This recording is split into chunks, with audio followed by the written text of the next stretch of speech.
Some people claim the KHOU 11 News I-team has uncovered a conspiracy of the highest order, and this involves radiation in your drinking water. Last night we told you how for years Texas state officials hid the amount of radiation they were finding in tap water. And tonight, the 11 News I-team reports it appears the state's top politicians have been in on the plan. Even the governor was informed, and investigative reporter Mark Greenblatt is here now with more. Mark? Greg, Lucy, for months we fought with the Texas Commission on Environmental Quality trying to get access to these documents and emails like this. And it took the Attorney General to finally get them released. And it was only then that we discovered perhaps what the TCEQ didn't want us or you to know. It's a conspiracy at the TCEQ of the highest order. Tom Smith of the consumer advocacy group Public Citizen is alarmed. The documents have indicted the management of this commission in a massive cover-up. Alarmed because of something we uncovered. To convince people that our water is safe to drink when it is in fact not. Recently, we reported how the state of Texas hid from the public just how much radiation was really in our drinking water, cutting and lowering the amounts detected in government lab tests. But now, because of these documents, we know that some of the state's most prominent politicians knew all about it. What was the first sign? Sore throat. Brenda Haynes remembers when her doctor found it. He checked me. He's like, wait, there's a lump here. There's a little... And I'm like, what? A lump. And after numerous tests, it was clear at just 30 years old, Brenda Haynes had thyroid cancer. I mean, it's, what can you do? I mean, I'm sorry. With the help of surgery, Brenda survived. But today, she's angry. Do you feel like they put you at risk? Yes, I do. You see, Brenda's neighborhood gets its water from Harris County Municipal Utility District number 105, where state tests originally showed their water having more radiation than allowed by federal law. But each year, the Texas Commission on Environmental Quality stepped in and improperly lowered the actual test results by always subtracting each test's margin of error, sometimes lowering the result by 50%, often below the legal radiation limit. And so for years, Mud 105 never warned the community with a notice like this about their real problem. We were put at more risk than what we thought. And while they don't know if their tap water caused her cancer, Brenda's husband says when his wife was sick, drinking any radiation was the last thing she needed. If years ago you would have been told, would you have been making different choices for what you would be drinking? Well, absolutely. What's worse, the EPA had already told states not to lower water radiation results in this December 2000 federal rule.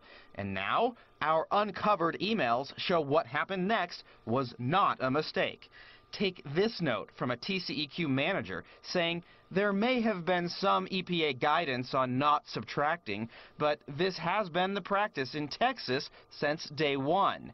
And this option of not subtracting was thoroughly discussed with the commissioners, the top leadership of the agency. And so, we were directed to maintain the current methodology for subtracting. And this TCEQ report to the Texas Water Advisory Council tells us why. That maintaining the subtraction will eliminate approximately 35 violations, keeping the water providers in those communities off the EPA's radar. And this same report went to the state Speaker of the House, Lieutenant Governor David Dewhurst, and even Governor Rick Perry. And yet the practice continued. I believe local first, state second, federal government third. Meet Kathleen Hartnett-White, the chair of the TCEQ Commission. At the time, commissioners decided to ignore the feds. As my memory serves me, that made incredibly good sense. Because while White is not a scientist, she says those she did consult with thought the EPA standards were too protective and costly. We did not believe the science of health effects justified EPA setting the standard where they did. But in fact, the EPA regulations have been supported by wide-ranging studies, like this work by the National Academy of Sciences, written by more than a dozen of the world's top radiation scientists.